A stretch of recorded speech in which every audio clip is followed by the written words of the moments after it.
सभी को आज सोमवार का दिन है। संत सोमवार के दिन संतों की बात करने का हमने फैसला किया है। आज हम संत कबीर के कुछ दोहे और देखेंगे। बड़े शानदार दोहे हैं, बिल्कुल एकदम जीवन बदलने वाले दोहे हैं। बड़ा आश्चर्य की अनुभूति होती है कभी कभी, इतना ज्ञान उनके अंदर कैसे था। जब कहते हैं कि लोग ज्यादा पढ़ा लिखा और ये शिक्षा की बात करते हैं, कबीर साहब को इतना ज्ञान निश्चित तौर में ऐसा लगता है जैसे उनके ऊपर कोई अदृश्य शक्ति का ही हाथ था। जैसे यहाँ देखिए, गुरु गोविंद तो एक है, गुरु गोविंद तो एक है, दूजा यहू आकार, आपा मेट जीवत मरे तो पावे करतार। गुरु गोविंद तो एक है, दूजा यहू आकार, आपा मेट जीवत मरे तो पावे करतार। यहाँ पर उनकी सोच कितनी ऊंची चली गई। आप देखो, उन्होंने सीधे सीधे कह दिया कि जो गुरु है वही तो गोविंद है, अर्थात ब्रह्म है वही। इसलिए आप इसके वहम में मत रहो, जो गुरु है वही गोविंद है, अर्थात वही ब्रह्म है। लेकिन जो अद्वैत में फंसा हुआ है वो शरीर, जिस शरीर को तुम पाल रहे हो, पोष रहे हो, जिसको लेके तुम इधर उधर तीर्थों में घूमने जाते हो कि मैं आज इधर जाऊंगा, मैं उधर जाऊंगा, सब अपने अपने धर्म के हिसाब से अपनी तीर्थ यात्रा पर निकलते हैं ना पाने के लिए। तो वहां पर क्या है, अपने अहंकार को लेकर जाते हैं। तो संत कबीरदास जी कहते हैं जब गुरु और गोविंद एक ही है, वो हमें दिखा नहीं। क्यों वो दिख क्यों नहीं रहा है? क्योंकि हम लोग शरीर पर बहुत ज्यादा केंद्रित है। हम शरीर ही हम सोचते हैं अपने पैरों पर चल के जाएंगे, इन आंखों से देखेंगे तभी हमें पता होगा। उसकी अनुभूति के लिए जो दिव्य चक्षु है, जो अंदर की चक्षु है, वो चाहिए होती है ब्रह्म को देखने के लिए। तो इसलिए वो कहते हैं जब ये शरीर मिटेगा, शरीर मिटेगा तात्पर्य उनका मतलब अहंकार, जो यहाँ पर द्वैत की भावना है कि दो जो नजर आ रहे हैं, एक तो मैं हूं, एक कोई अदृश्य शक्ति है जिसको भगवान, अल्लाह, ब्रह्म जो भी है नाम दिया गया है। उसमें जब तक ये दो रहेंगे तो वो ब्रह्म की अनुभूति, वो परमेश्वर की प्राप्ति नहीं हो सकती। जिस दिन ये मैं भाव मिट जाएगा, जिस दिन ये अहंकार मिट जाएगा, खत्म हो जाएगा, उसी दिन सारा जो ये भ्रम है ना वो खत्म हो जाएगा। और जैसे ही ये संसार के भ्रम खत्म होंगे, क्या होगा? ब्रह्म की प्राप्ति हो जाएगी। कितने बढ़िया अनूठे उपाय ने बताया हुआ है। अब देखिए, एक और मैं दुआ पढ़ रहा हूं।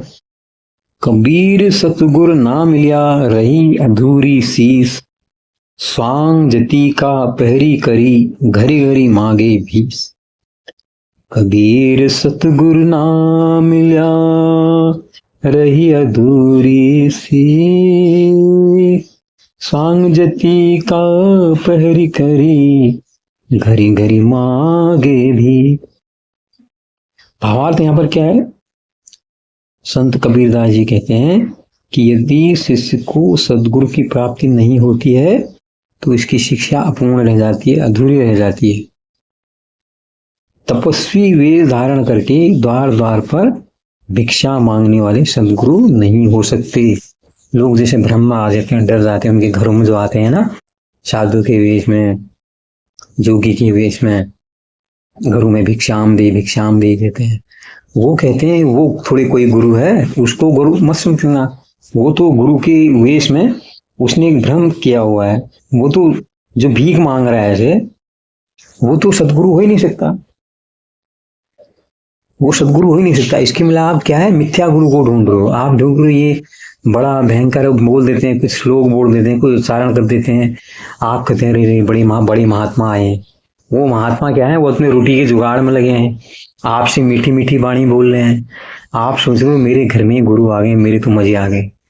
तो यहाँ पर संत कबीरदास जी कहते हैं कि अगर आपको सदगुरु नहीं मिल रहे हैं, सदगुरु की प्राप्ति नहीं रह रही है, तो जो शिष्य है उसकी शिक्षा फिर अधूरी रह जाती है। इसलिए वो कहते हैं कि सदगुरु का मिलना बहुत जरूरी है। वो भीख मांगने वाले हैं, वो सदगुरु नहीं होते हैं। अगर तुम सोचोगे कि जो द्वार द्वार पे भिक्षा मांग रहे हैं यही है मेरे गुरु, तो तुम्हारी तो समझ लो तुम कहीं भटक के रास्ते, भटकाव के रास्ते पे चल पड़े। तो गुरु भी, जैसे स्वामी विवेकानंद के लिए कहते हैं ना कि उन्होंने रामकृष्ण परमहंस को गुरु बनाने से पहले कहते हैं उनकी बड़ी बड़ी परीक्षाएं हुई। तो वो परीक्षा का आभास उनको भी हो जाता था कि इतने सच्चे आदमी, निर्मल आदमी थे रामकृष्ण परमहंस पे। तो उन्होंने कहा भी कोई बात नहीं नरेंद्र, जिसको तुम गुरु बना रहे हो उनको भी परखना जरूरी है, पता होना चाहिए कि जिसे तुम गुरु बना रहे हो वो उस काबिल है भी या नहीं है। जब गुरु खुद ही गड्ढे की ओर जा रहा है तो वो शिष्य को भी गड्ढे में ले जाएगा। इसलिए वो कहते थे कि गुरु को परखना बहुत जरूरी है। तो यहाँ पर इस दोहे में कहा गया गुरु अगर नहीं मिला तो समझ लो शिक्षा अधूरी रहेगी। अभी एक और देखते हैं।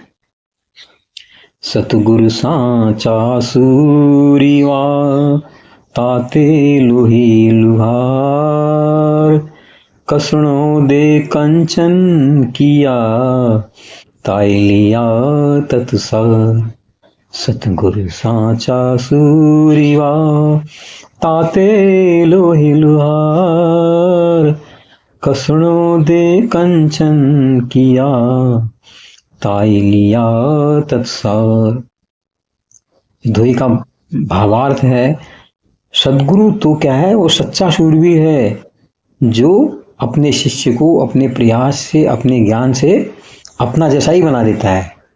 जिस प्रकार की जो लोहार है वो गर्म लोहे को पीट पीट कर उसको कुछ न कुछ आकार देता है। आप देखते हो आदमी घर के सामान बनाने, कढ़ाई बना दी, तवा बना दिया और भी बर्तन बना दिए, कैसे पीट पीट के खाली लोहे की छड़ को पकड़ता है, उसको पीट पीट के वो आकार देता है। वो कहते हैं कि अगर गुरु सच्चा शूरवीर है तो अपने शिष्य को भी वो बिल्कुल उसी लोहार की तरह शिक्षा दे देकर, पीट कर, जहाँ पीटने की जरूरत है, ज्ञान देने की जरूरत है, उसको काबिल बना देगा, अपना जैसा ही उसको बना देगा।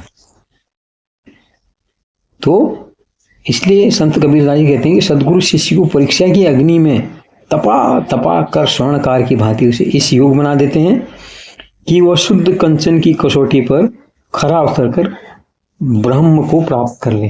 देखा, वही है गुरु। गुरु तुम्हें खाली पैसे जोड़ने की बात कर रहा है, भ्रम कर रहा है, उससे नहीं होता है। तो गुरु वही है जो तुम्हें सोने की तरह तपा तपा के तुम्हारा जीवन सही कर दे, सुयोग्य बना दे। तो आज के लिए इतना ही, फिर मिलेंगे कल नए इसके साथ। धन्यवाद, नमस्कार।